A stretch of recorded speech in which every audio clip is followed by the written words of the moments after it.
Hi, this is Jenifer Dean speaking to you from the County Cider Company in Wapoose in Prince Edward County, Ontario, Canada, and you're listening to Cider Chat. Episode 137.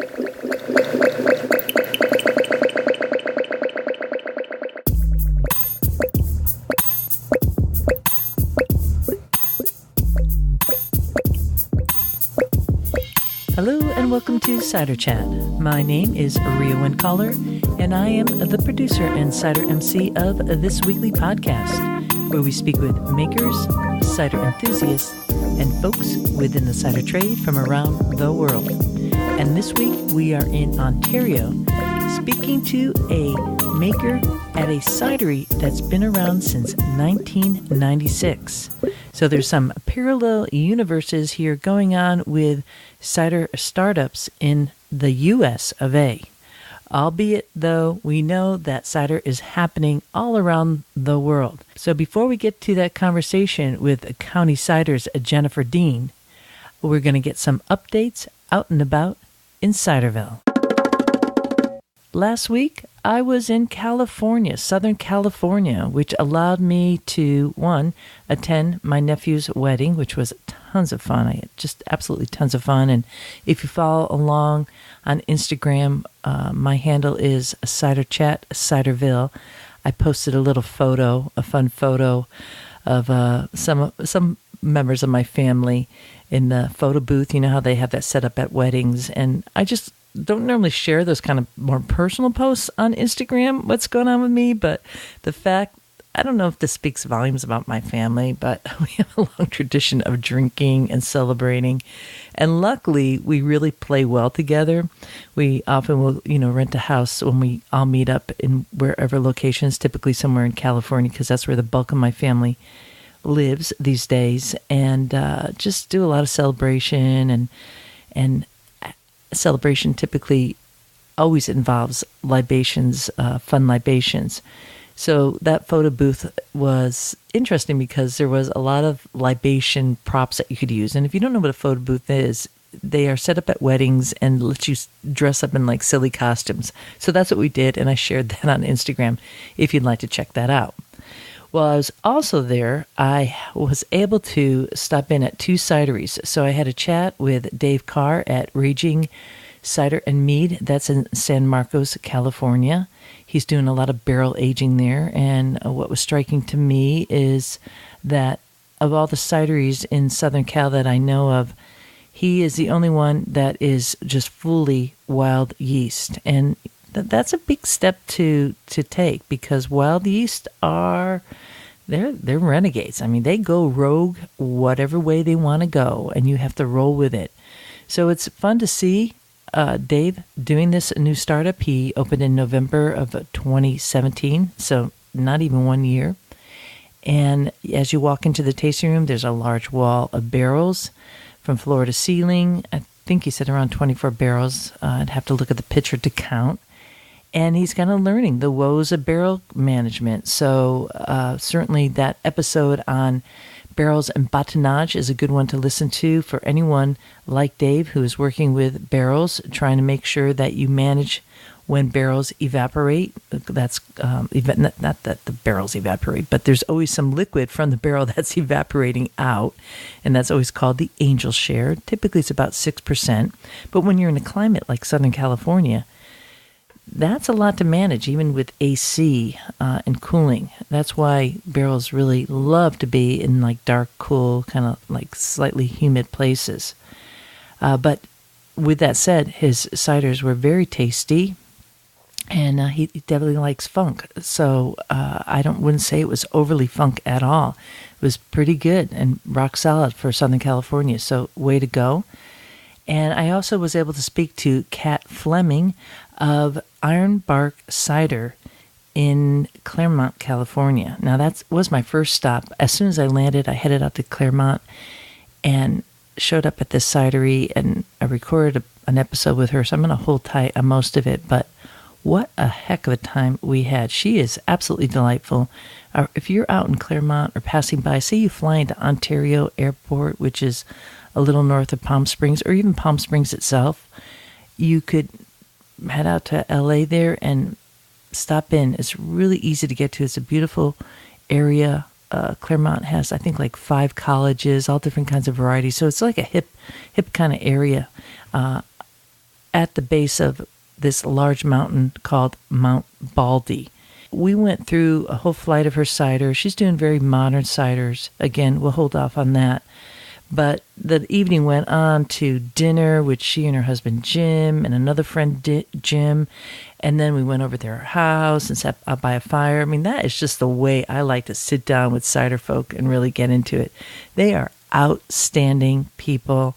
She has a amazing setup, a really feminine touch to her cider bar, which they have their fermenters right there. You could hear them bubbling in the background. And I was just blown out of the water just hanging out with her. So do check that out and wait for an upcoming podcast episode with Kat. Up next, I'd like to talk about a little message and note and donation I just received from Portugal.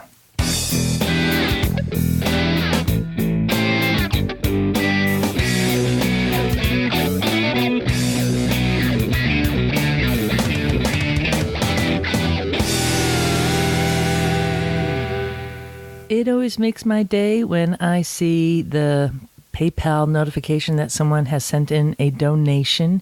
And this one, as I said, came in from Portugal, and it's from Joe, who is now living there, though he is not Portuguese from what I could gather. And he writes that he loves the podcast, and I'm so delighted to hear that, Joe, because I love producing this podcast like nobody's business. Certainly to like check in with folks like you. And he writes, I am in Portugal and trying to figure out how to begin making cider here. There's lots of info from various sources. Listening to you helps me dial in. I want to strike a balance between practical and romantic. Don't we all? Between investing and cheap, between funky and presentable. I love the idea of wild yeast fermentation, but maybe I use some SO2 so it doesn't become so weird that I freak out and go to the other extreme next year. Actually, I think that's a really good idea. A lot of people do that, and not all makers do, but I think some of the makers that I find out who don't use SO2 initially with wild fermentation have like a terroir already in their cider house that's been created for a year. And what I'm talking about there is that there's that in-house cider wild yeast already present. And so it's so dominant that it seems that it does its own course. So that might not be a bad idea until you really get a rock solid terroir in your own location. He writes also, I think I found a source for apple juice nearby so I can practice a little before apple season in September and October. So that's the time they do it in Portugal. And if you don't know where Portugal is, it's south of Spain.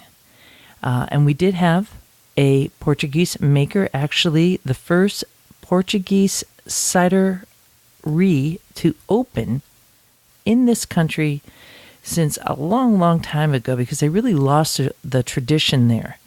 And I believe that was episode 80. And you'll be able to, that's with Marlena Aruja. And I'll put a link in the show notes to that if you want to listen to that. That was also helped with the translator Anzu Fernando. For those of you who know Anzu, he's Asturian and very involved in the cider promotion there. Works with La Sidra, but he's also a doctor too, studying to be a neurosurgeon. Anyways, moving on, back to Joe's letter. So you wrote also that I've also started mapping the apple trees in my area, and so this really caught my eye. Now I have to figure out the reality of hand processing. He's thinking 3 to 4 hours for 5 gallons. Yeah, I mean, there's a lot of options for you to do there, buddy. Once you get those apples, you do need a bulk of time, but you could grind them up and create the pumice, let it sit for 24 hours, do a maceration, if you will. Some people are just grinding it up and letting it sit overnight. I've done this myself with some peri pears and just letting it sit overnight and doing like what is called like a free run, no pressing at all. Or that you actually press and then again let it sit overnight and then press down again in the morning. So it really depends on if you have the space to do something like that.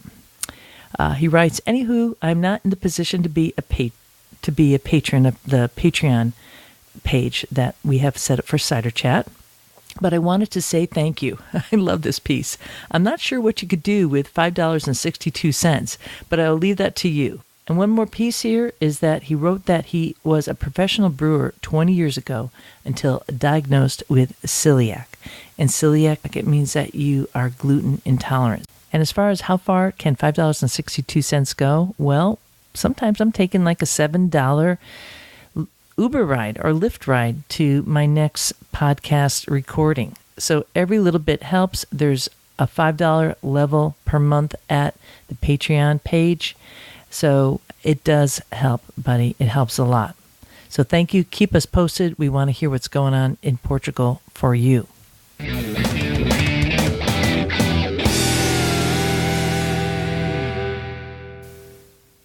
I'm sure wherever you are in Ciderville, you have had the same experience when you go away somewhere and you come back and you have to like get back into the gear of things. And one thing that happens is dealing with mail. So, you're kind of looking through, and in my life, it's all like bill. And then I saw this like little, gift card envelope. I'm like, what is this? It says New York State, and I recognize the person's name. And I open up this little card, and it says, I'd like to donate to Cider Chat. And there was a check for $100, which basically, when you're a podcaster, it's like being a cider maker where you're really kind of trying to kick it up. But unlike being a cider maker, people are coming to my bar and drinking, the knowledge and the connection. I'm always hearing, Rhea, you're connecting me and all that. But it's kind of like an open bar, like at the wedding I was at. And so getting that donation from Marcus just brings tears to my eyes, man. So thank you so much. It's going to go into good use, and couldn't have come at a better time. Thank you very much. And if you are interested in supporting this podcast, just go to ciderchat.com. You find all these ways to do that, and hopefully just by listening is part of the encouragement to do that. Thanks again. And when we come back, we got another letter from an importer. So just hang on a minute for that. It's going to be kind of interesting. It'll be a follow-up from a conversation that we had with Joe Getz of Current Cider.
Little bit of pounding rain in the background, maybe some thunder rolling through, because yet again, while I am doing the editing and producing of this week's episode, we have a storm rolling through. But that's what happens in July in this part of Ciderville.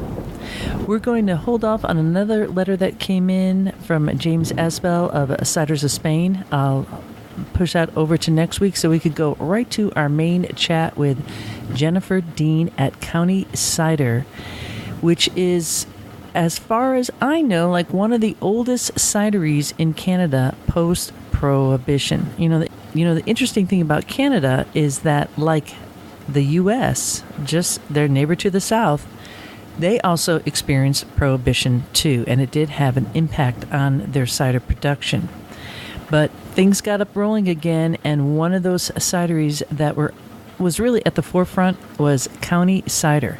Now, that was founded by Grant Howes, who unfortunately passed away just a little over a year ago in January of 2017, unexpectedly due to a heart attack in his sleep. So we certainly dedicate this week's episode to Grant, who, as we might say, maybe when I was a kid, I always thought when I heard thunder in the background that it was folks up there in heaven, the angels bowling. So maybe Grant House is up there drinking cider and having fun with friends and looking down kindly upon what Jenifer Dean and the folks at County Cider and everyone out there in Ciderville is doing now. So this week's episode, I also should say, is sponsored via the trip that I took to Ontario earlier this June with Ryan Monkman of Fieldbird Cider. He made this week's episode possible for me to bring it to you. So thank you, Ryan. And you should definitely follow Fieldbird Cider and Ryan Monkman on Instagram.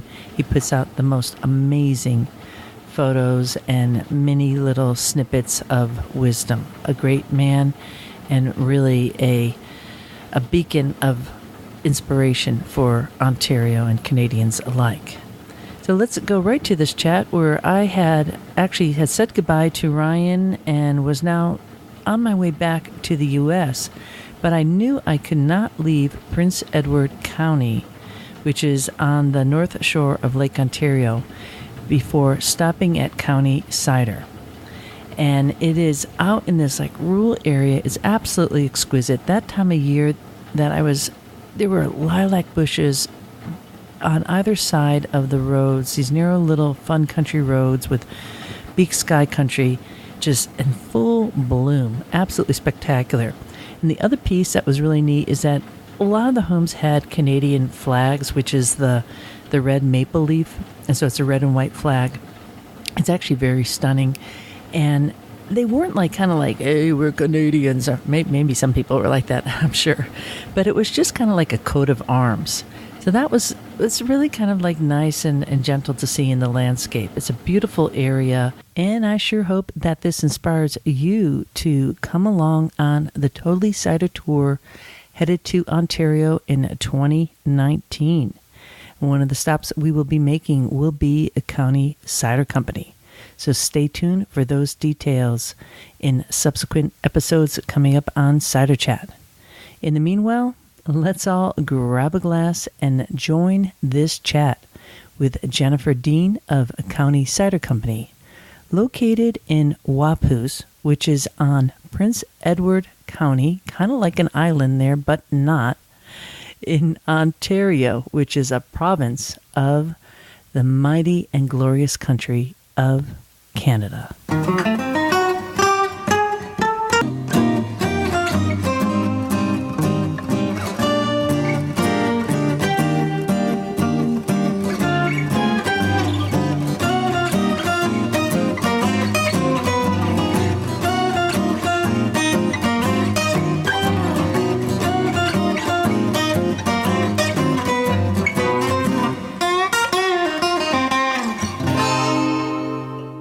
My husband founded the company in 1996.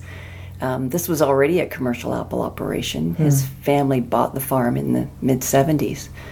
And he wanted to do some value-added product with the apples, so he started making cider.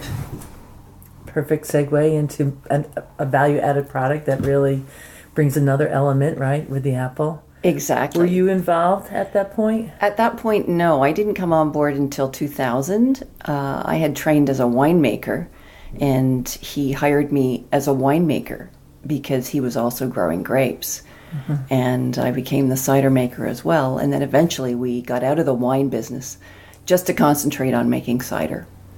And why was that? Because this is a big wine area. It is a big wine area. And we were actually one of the first 10 wineries to open. We were the first to get a winery license in Prince Edward County. Mm-hmm. But after a few years, there were so many wineries opening up. We just didn't feel the need to compete with them because we were the only cider company operating in Ontario at the time.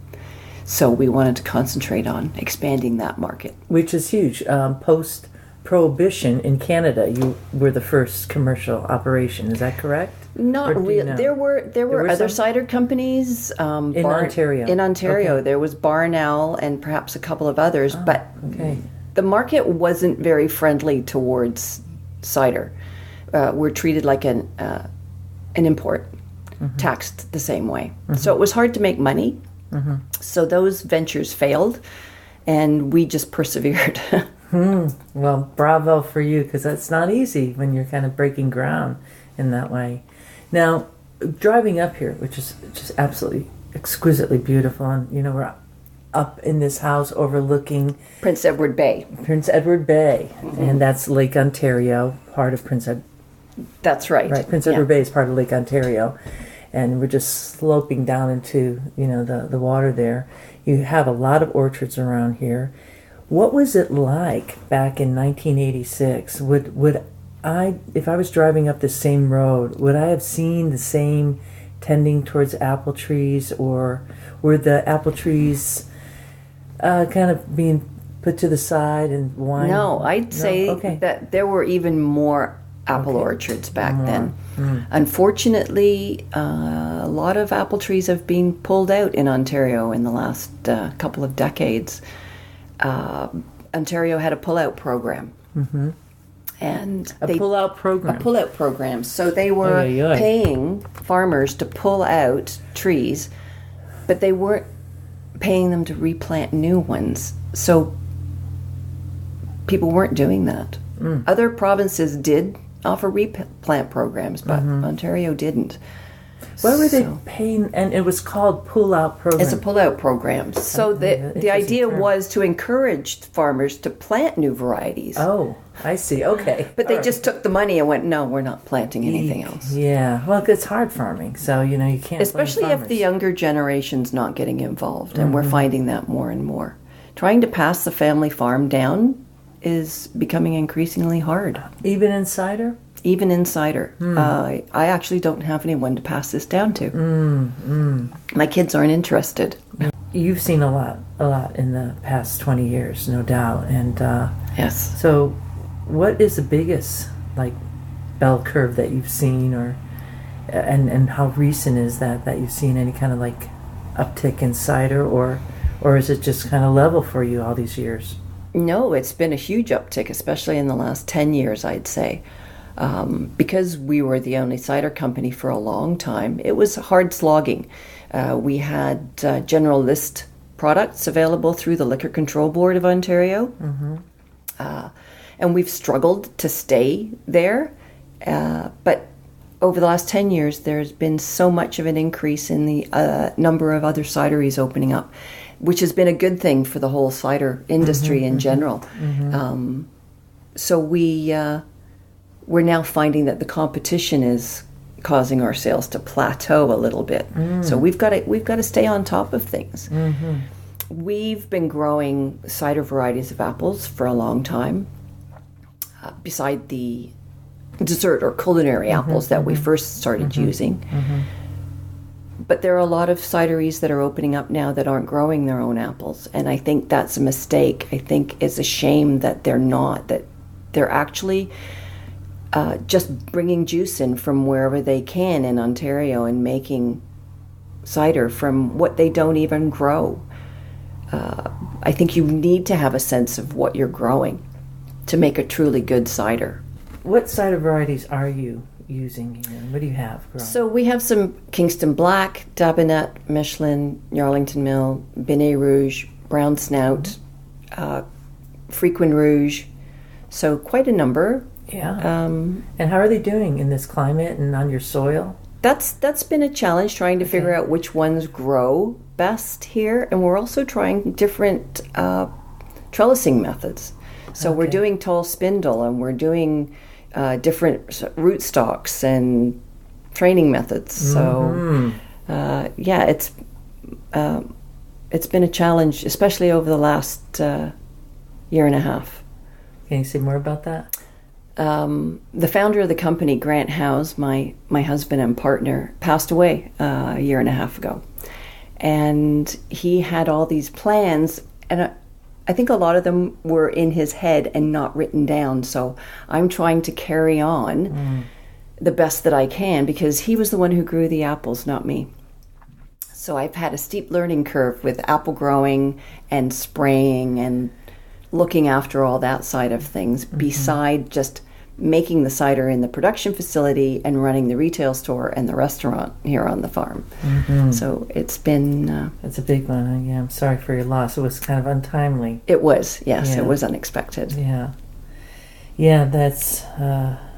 when I heard a little bit of the story and was kind of doing a bit of research, I thought about how long you've been in the business. It reminds me quite a bit of West County Cider in the U.S. With Judith and Terry Maloney. Yes, yeah, exactly. And Terry Maloney was really the cider maker, and just had a very untimely death. There was an industrial accident in cider making. And so Field Maloney, the son, has taken it on, but it's not necessarily, something that he wanted to do. So it was, sometimes these things happen. So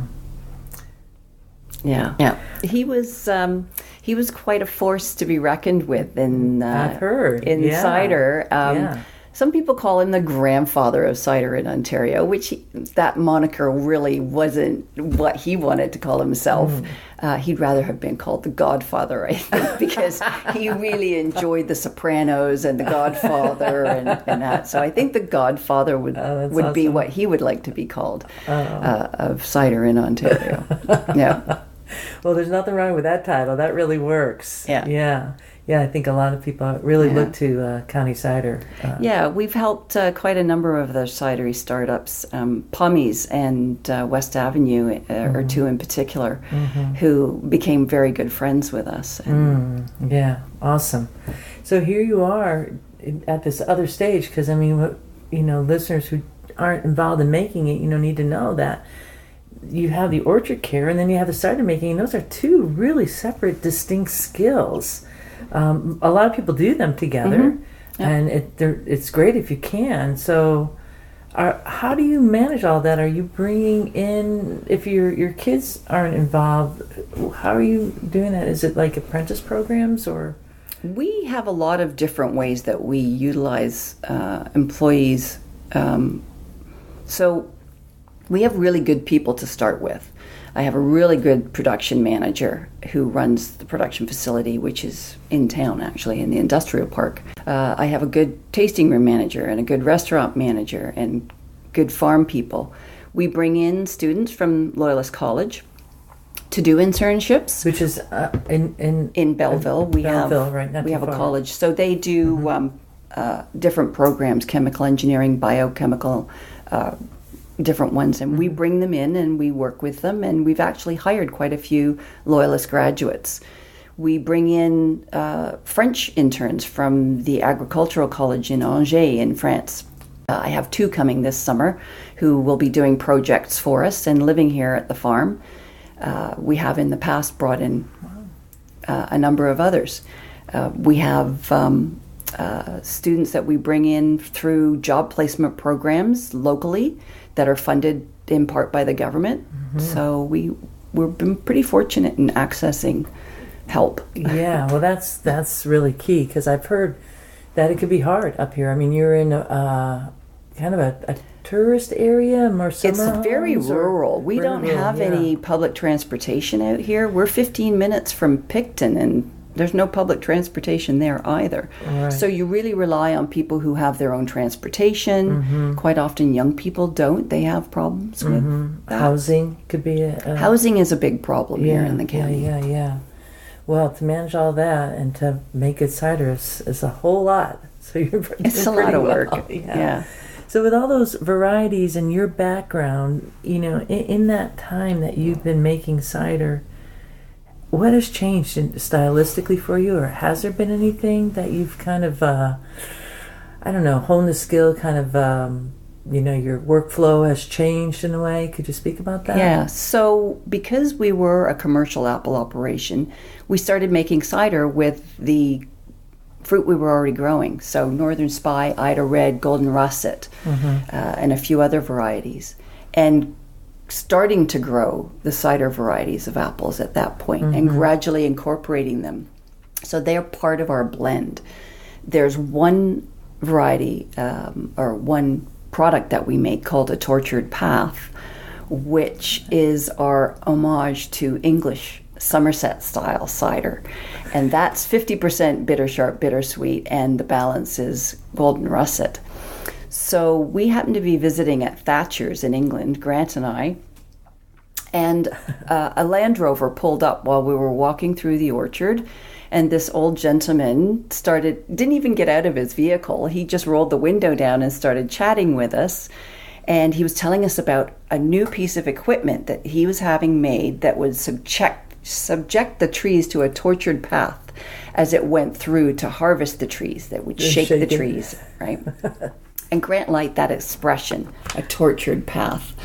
So when we came back, we made a cider and called it a Tortured Path. And it was after he had driven off, we found out that the gentleman was actually John Thatcher, the owner of the company. So, yeah, Thatcher Cider Company. Wow, yeah, that's really cool. When I got to meet Martin Thatcher at CiderCon a few years back, I related that story to him and gave him a bottle of our Tortured Path cider. That's fun. I mean, that's what cider's about, is having, seeing the whimsical. Mm-hmm. I think the apples really lend itself in that way. Yeah, so you have traveled about, and there's one thing I've noticed in Canada in particular is that lineage with the UK. Mm-hmm. Definitely, most definitely. And so overall with your cider making styles, are you using cultured yeast, or are you doing any kind of wild ferments? I saw barrels out here. Mm-hmm. Maybe doing a little bit of both? Yes, we have always used cultured yeast. Mm-hmm. We do experiments with wild yeast. Mm-hmm. We're actually sending a keg of wild fermented cider off to a wild ferment festival in Toronto next week. But it's not something that we like to do a lot of because we sell so much of our product commercially through grocery stores and the LCBO. The product has to be shelf stable. We can't take chances like some other products might be able to do. If you're selling straight from your farm stand or your retail store, you can probably do that and in smaller batches. But we need to be careful of what we're doing commercially. So we use commercial or cultured yeasts. We do an ice cider that we barrel age, but we don't really do any other barrel aging of our ciders. The barrels you see outside are actually left over from our winemaking days. No kidding. Well, they last a long time, don't they? Yes, they do. Nothing wrong with that. Yeah. So ice cider, you do it in the classic way that is so well known up in Canada, putting it outside to freeze. Picking frozen apples off the trees. Ooh, holy cazoli. Yeah. Wow, who do you get to go out and do that? Well, you know what? It's not so bad if you go out there on a nice sunny day and the apples you can't press frozen apples. No. Because it would be like trying to press a billiard ball. Right. So they actually desiccate a little bit. So they freeze and thaw and they lose their water. And what you're pressing are pulpy bags of sugar. The aroma is incredible too. Yeah. And it takes a long time. So can we talk about that process? Because you're actually the first maker that I've talked to who, I know that this is done. And it's done up in Canada, but I haven't had the opportunity. So it's kind of like, wow. You go out what time typically, or you're doing it by temperature? What's happening outside? Yeah. So unlike ice wine, we aren't regulated by how we have to pick the apples for ice cider. Bonus. With grapes, you have to go out and pick them and press them when it's like minus 8 to 10 degrees for 3 days, and usually that's in the middle of the night. We don't have to do that, so we just pick the apples when we feel that they're ready and then press them. And we use a basket press. I was wondering how you did that. That's why it's a lot of work. So wow. It trickles out so slowly. Yeah. Do you do like a first run ice cider or anything like that? No, we just mix it all together. And we don't do it every year because it's a lot of work. And even to leave the apples on the trees can stress the trees. Sure, the weight. So, so you can't leave the same block every year. And how do you leave the apples on the tree? Why aren't they just falling off? I know. Well, it's the varieties that you choose. So some of them aren't native to this area, and they don't know they're supposed to fall off the tree. Are you kidding? No. Oh, my goodness. They'll stay hanging on the tree. So what variety would that be? Ida Red is. Ida Red, no kidding. So they just kind of hang out there going like, okay, I'm going to come out and pick us. Wait, and come on, folks. Mm-hmm. Oh, you're not going to pick us. We're just going to freeze out here then. And it's so pretty if you get out. If you get out there on a winter's day and there's snowfall and the sun is out and there's lovely little red apples with snow on them. My goodness. And how many of those trees do you have? Well, like I said, we change different blocks. Oh, I see. And we don't do it every year. Right. So okay. Wow. We've got a few acres of Ida Reds, and that's incredible. Wow. You go out and when you're actually pressing in the basket press, is it so mushy that it's hard? You know, like with pears, people put in the rice hull or something, but no, because it's still quite frozen. Okay. Yeah. So they're not completely thawed. Yeah. And what is your yield? If it's trickling out, it must be over a course of a couple of days. It takes about 80 apples to make a 375 ml bottle of cider. That's a lot of apples. It is. That's crazy making. Yeah. Wow. Well, what a labor of love. And you chose to do it that way versus get the juice, have the juice, and then freeze the juice. Why? It's kind of a purist way, a little bit. Exactly. Yes. Exactly. She tilts her head to the side and gives a smile. I mean, that kind of says it all. Yeah. There are other ways of doing it. Yeah. We just this is your choice. Yeah. And do you have a certain amount of time that you try to keep it in the barrel? Is there like if we're doing, because we don't barrel age all our ice cider, only a portion of it. Okay. So usually 2 barrels. Okay. And then you blend in. No, you don't blend it. So we do 2 different ice ciders. Oh. We do one barrel aged and one not barrel aged. How come? Just a taste variation for it is. folks? Okay. Very cool. Very cool. We were fortunate enough to get some special barrels made by a local cooper made out of 4 different types of wood: cherry, hickory, oak, and ash. Now, and that's a kind of unusual. Very unusual. So what does that? What would one expect? It would lend towards the So the hickory certainly gives it a lot of smoky qualities. Is it charred at all? Is the barrel charred? Okay, all right, that's important. Yeah. So there's the smokiness from the hickory, and then sort of creme brulee and orange caramel notes from the other woods that my goodness come through. Wow. Yeah, I know. I've been talking a lot about barrels on this trip, and I've just been in heaven. Because I think it's a part of cider making that on this side of the world we're still kind of catching up to a bit. Unless you've had like a winemaking background or you've been in it for a while. But a lot of cider makers, necessarily new cider makers, don't have that experience. So talking to Ryan Monkman about this at Fieldbird, it's like if you're a winemaker, you kind of learn it through osmosis because you're out in the barrel room and doing that. But that's why my curiosity is so piqued. And can we say the name of the cooper who made that barrel? Yeah, so Pete Bradford is the cooper. Still doing it locally? He's still, Wow. He actually operates not only the cooperage, but a vinegar business. Oh, cool. Wow. And in this town? Yes, here in Picton. Yeah. Great. I noticed in the town that there was artisanal cheese. Yes. So we have Fifth Town, which is just down the road here, and then there's Black River, just in the other direction. But I wouldn't call them artisanal anymore because they've been taken over by Gailey Foods.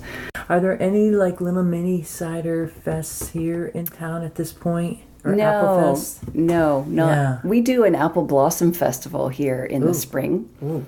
And so it just happened. It just happened at the beginning of May. We did it Mother's Day weekend. Unfortunately, the apple blossoms decided they weren't going to come out until a week later. Mm-hmm. So it wasn't much of an apple blossom festival, but we sold a lot of apple pies and made some money for the local church.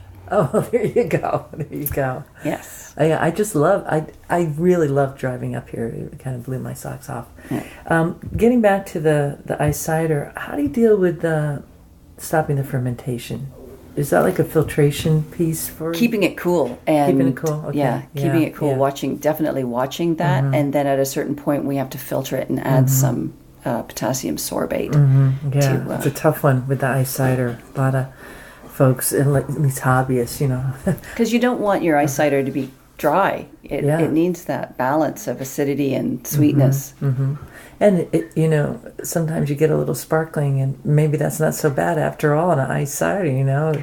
Some people kind of like it. So yeah, we've never had that. Well, good for you. I have heard it happens, but that's the way it rolls. And we do just in kegs, mind you, for licensees, flavors that we don't put into bottles.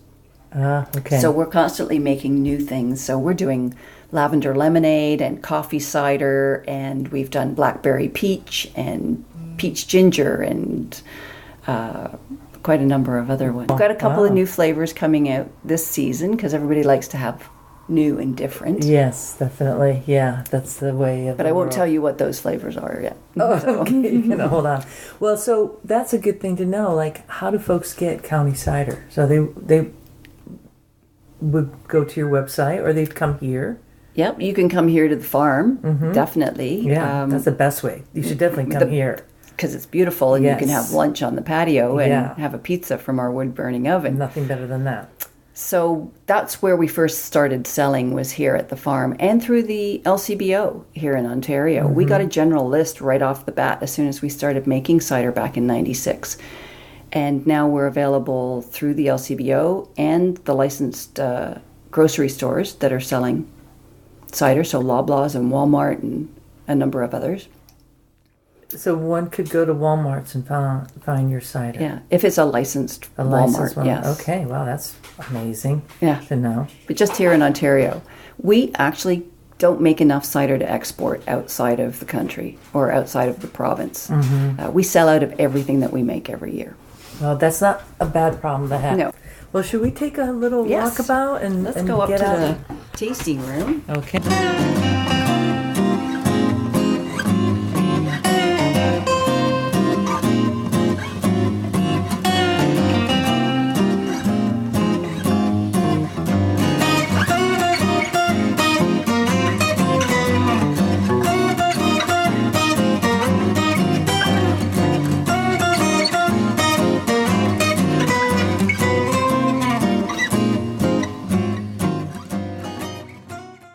So this is beautiful. I just want to talk about this building here. It's a barn with like a stone foundation. Is this called a certain kind of style of barn? Probably is. I wouldn't be able to tell you. Okay. I just know that it was built in the 1860s to 1870s, and we used to use it for storage. Wow, and now it's your tasting room. And now it's our tasting room. We renovated it just 2 years ago because we used to use just this building. Over here, which is the old pig barn. Oh, okay. And as you can see, it's quite a bit smaller. The pigs had a good view of the water. My goodness, they have one of the best views here. Oh, we have the lawnmower. And I've seen on barns around here this type of. It's almost like something you would see in like Lancaster County, Pennsylvania. That kind of like. What is it? They call it a barn quilt. A barn quilt. It's beautiful. They are painted by a group of ladies here in the county, and they're sold to whoever would like to purchase one. This happens to be an 8x8, which they did just for us. Oh my goodness. And they're quite reasonable, and the funds go to the ladies group. Goodness, wow. And there's a quilt trail and a brochure, so you can. There's like 150 of them. I think more. I stopped. I saw one out by the Sandbanks beach area on a red barn, and I took a photo. And I'm like seeing these. So there's a quilt trail. So I'll have to get the info where that is. That's just stunning. I mean, that alone to just come here and see the landscape, and I'm so impressed. That's a group of women, and so just set up like a diamond on your barn here with a red border, and then it's a apple tree. It's an apple tree. But it has this kind of geometric type of I don't know what you call it, like triangles and stuff, and then the apples are kind of placed on it. And I'll get a photo of that, of course. It's Absolutely. It's powerful, it's a powerful, really speaks. Beautiful. So the tasting room, you have an enter and an exit side because this place must get packed. We get very busy here on I bet you weekends. do. Yes. I bet you do. Cool. We walk through this reconverted pig barn, which is a stone foundation, is all mortared and stuff. A real field stone with a board and batten grade top to it. Pitched roof. And you walk through, and there's a welcome, little desk, and then there's a bar. You might have heard some of the music playing. But in the distance, these two French doors are wide open, and there's all these umbrella tables, Adirondack chairs, we'd classically call them, right in front of grapevines that are cascading down the hill with the view of Prince Edward Bay, and it is absolutely breathtaking. I happen to be here on a sunny day. I can only imagine the seasonal time seeing this experience just it lets your soul drop into it. I mean, that's really what I've felt in this area. It's if you want to breathe in life, come here. Yeah, a beautiful. This must be what is the? These are grapevines. Grapevines coming over on an arbor over the top of the patio here. Wow. So you're making grape. You're working with the grapes too for wine. So this hill was totally planted with grapes. We had Pinot Noir, Chardonnay, and Gewürztraminer, and some other varieties, Gamay. But after the trials and tribulations of Prince Edward County winters being so tough on some of those vinifera varieties, we ended up planting a Minnesota variety, Frontenac Rouge, and now they're just for show. Okay. Here we don't spray these because we have so many tourists here, and there's kids walking through. So you just let them go, and we just let them go. And if the grapes turn out to be half decent, there's a gentleman down the road who comes and takes them for his winemaking. Oh my goodness! Commercially? Yeah. Wow. Yeah. Neat. What is that commercial winery? Just in case folks wanted to have a connection. Delgado Vineyards. Okay. Yes. Wow. Just down the road. Wow. And right next to it, you have some apple trees. We have some apple trees. So we pulled all our Gamay out. Yeah. And widened the rows and planted apple trees. So those are all trellised in a tall spindle method, and they're on a size-reducing rootstock. So they're all on M9. And that just means that those trees are going to be quite small. The effort is going to be going into producing fruit rather than wood, so they won't get really big. These are already 4 years old. 4 years, yeah, they're cranking. Yeah.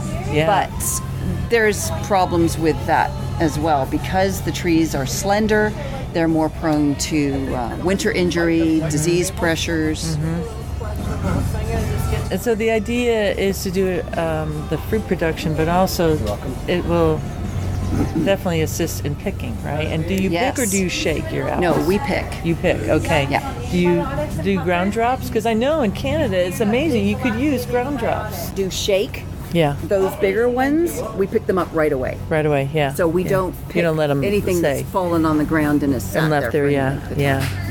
I don't have a sense that anybody's really doing that, but certainly gives you a different, opportunity than, being stipulated that you can't take something off the ground. It's just so ridiculous. I mean, they've been doing that for years in Once Europe. It starts fermenting and there's alcohol in there, it sort of takes care of all that. I know. My goodness, no doubt.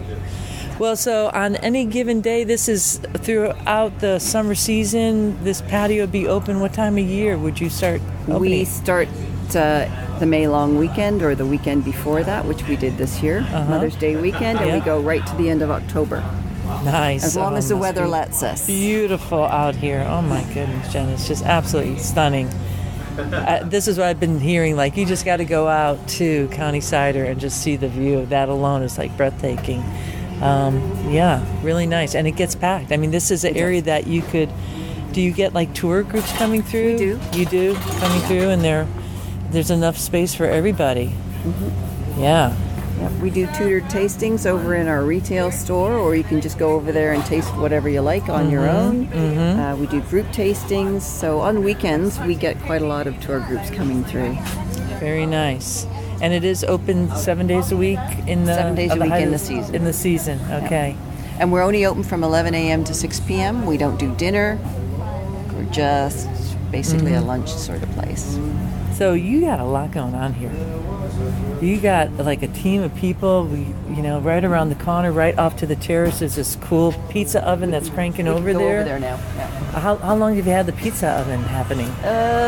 Well, as you can see, we have 2 pizza ovens now because the first one, which is quite old, 12 years. Okay. I think, maybe more. That's like a Cobb style. I don't know. I mean, I'm not sure what you call it. And right next is like a metal pizza one. Yeah. Okay. This is Sophia, and that one is like the Death Star. I love the names. Great. Cool. Because Sophia was getting old and her floor was sagging in the middle. We need to fix her up. So we had to get another one, which is bigger, so we can do more pizzas. Cool. And we also have a grill, so we do burgers, we do a lot of shareable sort of items and things that go well with cider. Yeah, okay. So you could have a full complement here. I mean, you really come and just spend the day and drop into that. And people do. They come and they sit in the Adirondack chairs with a book and just have a pint of cider and enjoy themselves. No, this is fantastic. So what is your like ABV level that you're always kind of shooting for? 6.5%. 6.5? Yeah, wow. It's sort of the natural alcohol level that comes out of the blend of apples that we use. Yeah. Now I'm looking up there at your list. You don't only have cider. No, on the patio we promote local beers as well and local wines. That's not on there, but we do because we want to encourage people to go out and seek out these other places in the county. Yeah. So there's a Belgian Wit, there's a Saison, and I'm not sure what Bose Lug Tread Lager. Yes. Lug Tread Lager, okay. Yeah. All right. Bose is actually just east of Ottawa in Van Cleek Hill. Cool. But Parsons and 555 Brewery are both here in Picton. We also carry Prince Eddie's breweries and what a compliment. Signal and a number of others. Absolutely beautiful. Absolutely beautiful. Well, should we go on over to that tasting room there? Let's take a peek. You got a big old Quonset hut there. We do. That's where all our press equipment is in there. Oh, okay. So we get that all out in the fall, and we spend about a month pressing apples every year. Do you have apple storage on site? No. No cold storage. And we have juice storage, not apple storage. Okay. And how big is the basket press? Okay, so we have a basket press with 2 baskets, which is big. Pretty big. But we have a squeeze box, a good nature press that we use for doing the regular pressing. So the basket press would be just used for the ice out. Oh, then I bet that's a wooden. Yes. And do you know? Does it have like a scratcher connected to it? Is it like? I mean, I have a big old 1880s basket press. It's so freaking cool. 10 gallon baskets. But yours must be even bigger. Oh, the baskets are. Yeah, I would love to get a peek pneumatic. at that. Yeah, I would love it. We could take a peek at that. I would love to because I'm a kind of a press aficionado, or I'd love it. Oh, what a beautiful tasting room we just walked into. These beams up here that have like the live wood on top. The beams are all original. They were hand hewn. Yeah, and I could see very that. Unusual, as you can see, because this one even here is a split. Oh yeah, look, they love that tree and they want to integrate it. Yeah. I love it. We did have to put new posts in and put in new concrete flooring. It makes it accessible. Yeah, so you come in and Julie's right up front here at this cool, like little, where you check out everything and you could get some swag with the Cider Girl. I saw that up there. What was that about? A number of years ago, we had buttons made, and we had different sayings, and one of them was we had Cider Girl, and those buttons everybody wanted them. Some maple sugar candy and locally made butter tarts that are amazing. Holy Kingsley tarts, yeah. Wow, this is just like a place where you just want to come in and just peruse and pull out your wallet and start going. That's right. You can grab a little carrier. Oh, look at that little mix carrier! And match your, nice ciders. Very nice, and a good T-shirt for the Tortured Path apple cider. That's right. And the ceilings they're kind of like 8-foot ceilings maybe. Yeah. Size. Really well appointed. We have a piece of perspex here you can see through up into the top. Oh my goodness! Actually see the old rope swing up in the hay mound. I can. Look at that.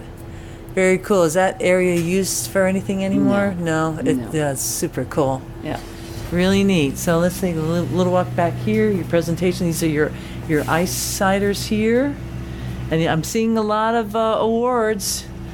Definitely little medals hanging everywhere. There's no doubt about that. That happens. We've entered our ciders in competitions over the years. Great. Can we take a peek over at that cider press? Yeah. Would that be doable? As oh my goodness, when I heard like a big old one like that.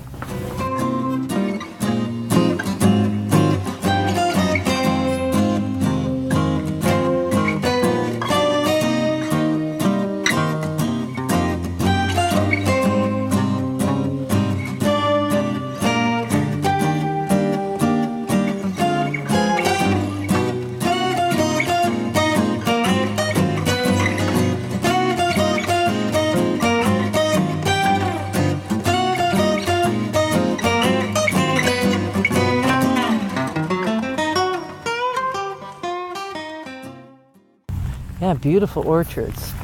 And I'm not sure if you said this yet, but so let me just make sure. How much orchards do you have here? And are they primarily all here, or are you pulling anywhere else? We have 2 farms. We actually have another farm across the ferry towards Kingston in Adolphustown.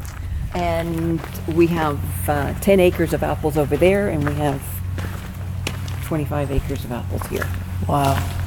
Okay, so we just walked into the Quonset hut, and even before we got in here, I saw from outside this really cool looking vehicle with County Cider Company on the back. And what is that vehicle with white wall tires? Yes, so this is an old Metro van that my husband and his brother salvaged, and it sat on our property for a number of years, just no tires, no glass in it. It was just the shell. And somebody came and asked us if we would send them pictures of it. They wanted to use it for a commercial. And it was the Reactin van in a number of commercials. Wow. For that hay fever medicine, right? Oh my goodness. And then my husband decided to make it into the Wapoose and County Cider vehicle. So did they help get tires on it? That commercial they did. Really helped. They did a little bit. Clean it up a bit. So we took it to a local guy. It took him 1.5 years to restore it, and my husband never got to see it finished. Oh. I continued on and had it finished, and it's all been redone inside with oak paneling. And oh my goodness. Yeah. You can see the floor too well. Yeah. Wow, look at that. It's all been redone inside. Oh yeah, look at the flooring. So the floor is oak paneling with like little metal stripping that kind of lay it down. And it runs, right? It does run, but we only want to use it for local. Yeah, it's never going to go outside of Prince Edward County, basically. That is super cool. We can't take it on the 401. It's not insured to go on a highway. Yeah. Unless it's on a flatbed. Right. We took it to the Toronto Cider Festival last year. On a flatbed. On a flatbed. Why not? I mean, it's kind of like people do have their little queens that, their garage queens that go in there. That is a super cool vehicle. In the back here by the boxes, and I see a bandsaw. Maybe no, it's not a bandsaw. Is that the press? That's a press, maybe. I don't know. Oh my goodness, look at that. This is one of our presses. Holy smokes, look at that. So it's pneumatic, so. Yeah. So that's an oldie but goodie. And look at that basket press. I'm going to say those are like, those are like 50-gallon. So that's probably even more. No, 100-gallon. 100-gallon. 400 liters maybe. Yeah. That's pretty big.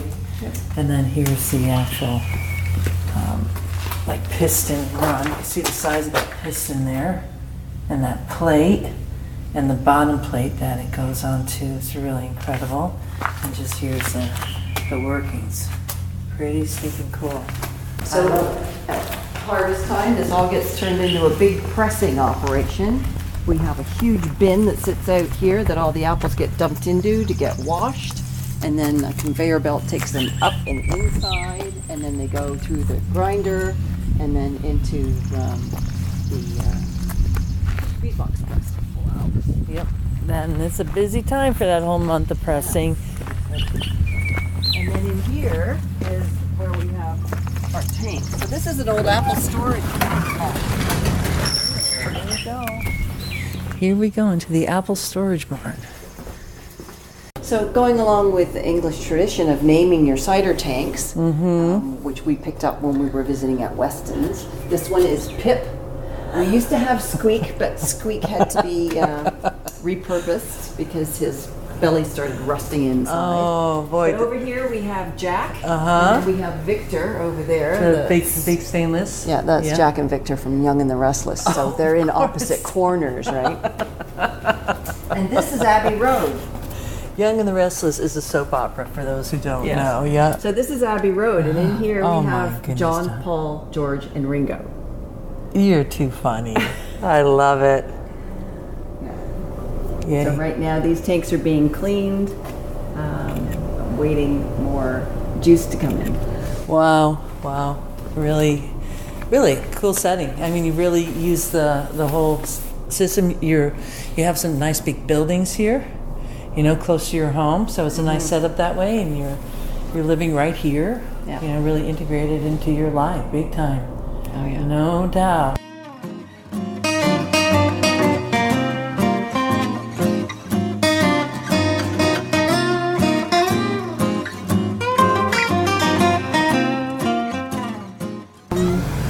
I just think it's really important that we continue to plant and grow not just cider varieties of apples, but apples, because so many apple orchards have gone by the wayside. We used to have 4 or 5 of them just on this stretch of road that did pick your own, and now there's 1, I think. So it's sad to see those sort of family outing traditions go by the wayside. Yeah, nice fall to see tradition. The apple orchards just disappearing. I think it's really important for the health of the cider industry that we grow cider varieties of apples. We need that complexity, we need the tannin and the structure, so your ciders aren't one-dimensional. They're not just sweet like some commercial varieties I could name that are made from concentrates. And I think they're maybe good gateway ciders. They're good for people to get into cider drinking, but then once people start to drink cider, they look for better and quality and different complexities. And Yeah. Well, that's well said. What's interesting, I hear this happening, I hear it happening in France. People are worried, like they're pulling up the pear trees. And we're not talking about baby pear trees. We're talking about 300-year-old historical pear trees, stood this test of time, or apple trees. And so it is this kind of odd scene that's happening at the same time that cider is just desperate for the right fruit to make cider and perry. So I'm really hoping at this juncture in time that this, all these conversations that we're having is helping to kind of put the brakes on it and bring that to focus for people. Because how else will folks who aren't in the trade know that unless we slam the drums hard enough to kind of put calls from all the towers around the world, all the cider towers, like, whoa, wait a minute, this is like taking down a shrine somewhere around the world. This is a shrine to history, to our own lineage of the original fruit stories. One of the rules that we do have here in Ontario is that in order to have a retail store on your farm, you have to be growing 5 acres of fruit. And there are people who are trying to get rid of that rule. If that happened, you'd see cider operations popping up in downtown Toronto. And that doesn't encourage the growth of apples or of farms in general. So I think it's really important we keep that rule. Is there a way to kind of balance that? Because we do have this growth in the U.S. of urban cideries. So if you can't do that, then you can't really have an urban cidery, right? It would all have to be a farm-based cidery. So, and that's what you can open up somewhere else, You just can't have a retail store on site, but you can still make cider and sell it to the LCBO or to bars and restaurants. I see. Yeah, but you can't sell it on your own. On site. So you could have a tap room, you could have a cider bar, but people can't take it to go. No, not unless, I think you can do it in growlers these days. So that would be one step, one kind of halfway mark. Yeah. I think that's a perplexing. I could see your viewpoint on it, and I could also imagine folks in Ontario or other parts of Canada saying, well, wait a minute, that could stop growth too at the same time, because right now in the U.S. we're seeing this influx of urban cideries doing exactly what you're saying, bringing in juice. And in turn what is happening is apple orchards that would normally not be getting good value for their juice are now able to sell and starting to look at changing over and planting cider apples because they could. There's an inherent problem with that as well.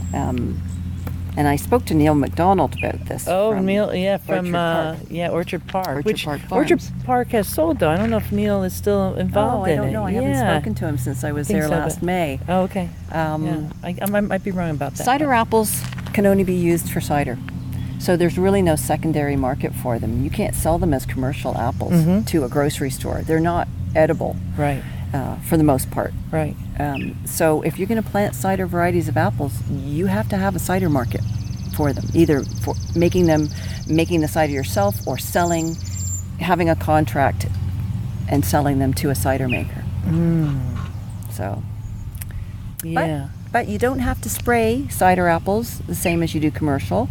So they're much more sustainable and they don't have to look pretty. They don't have to look pretty, but sometimes they're biannual. I mean, you experience that's true that too. So that's the kind of like, how do you fit that in, which really lends itself to being an orchard-based cidery.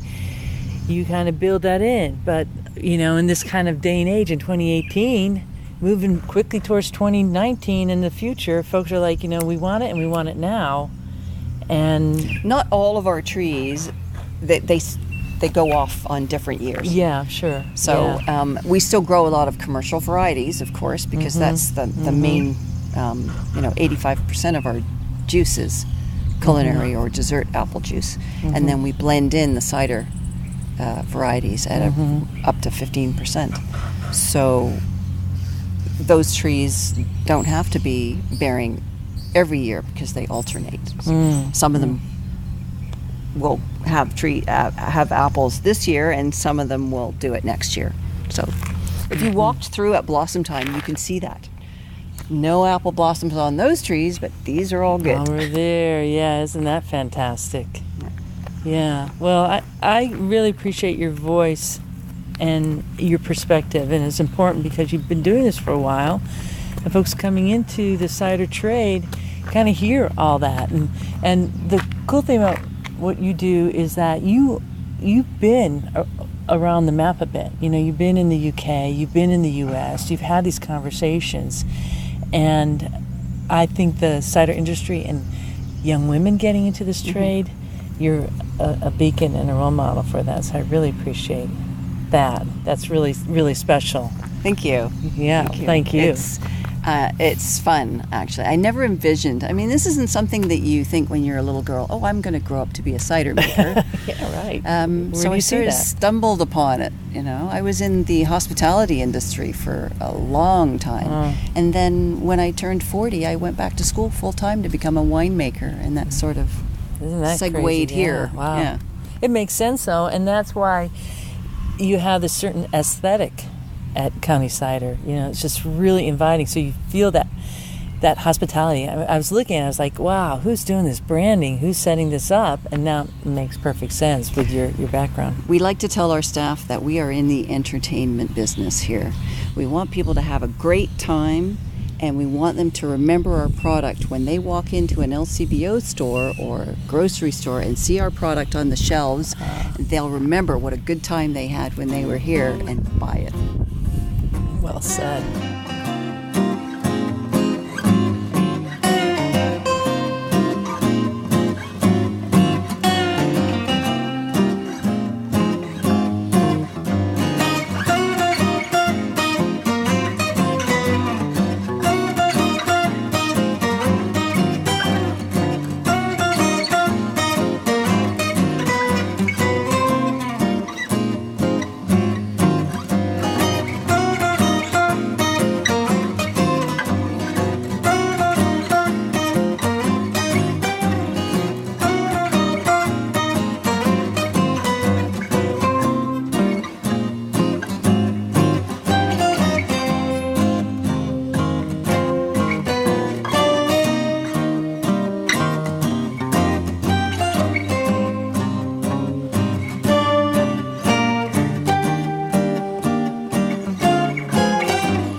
A big tip of the glass to Jenifer Dean and the team at County Cider Company. What a warm welcome I received. I enjoyed a pint of that Tortured Path cider that went perfect with the pizza made right there on site.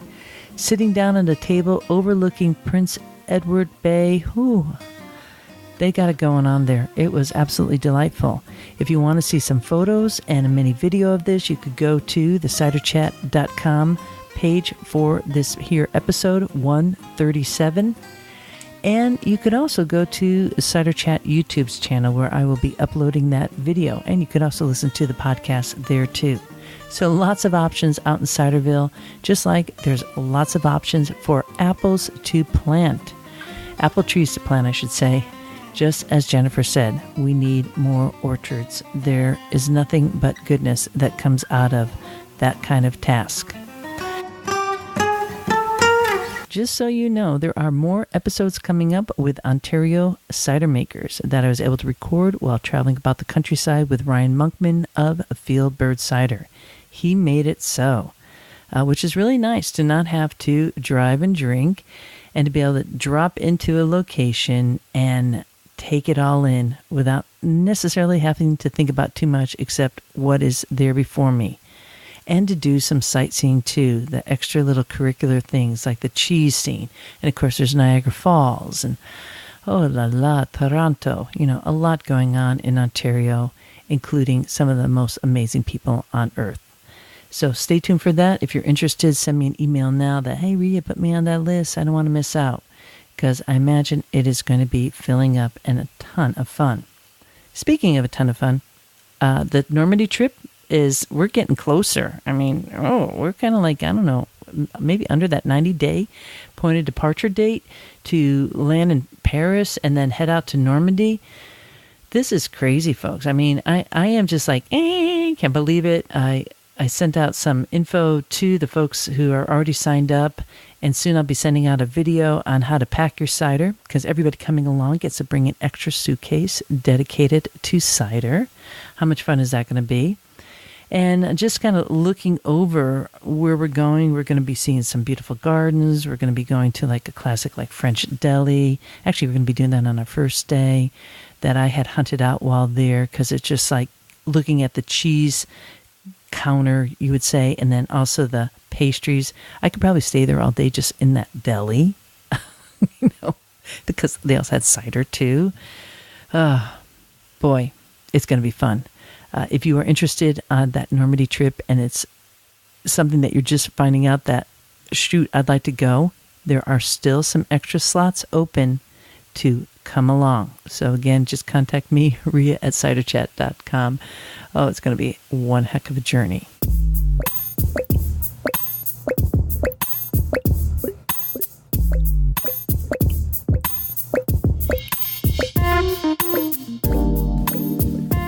Oh, what fun we had this week hanging out with you in Ontario.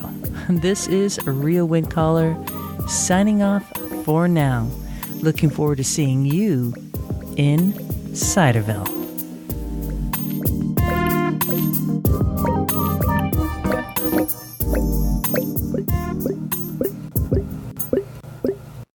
Yeehaw!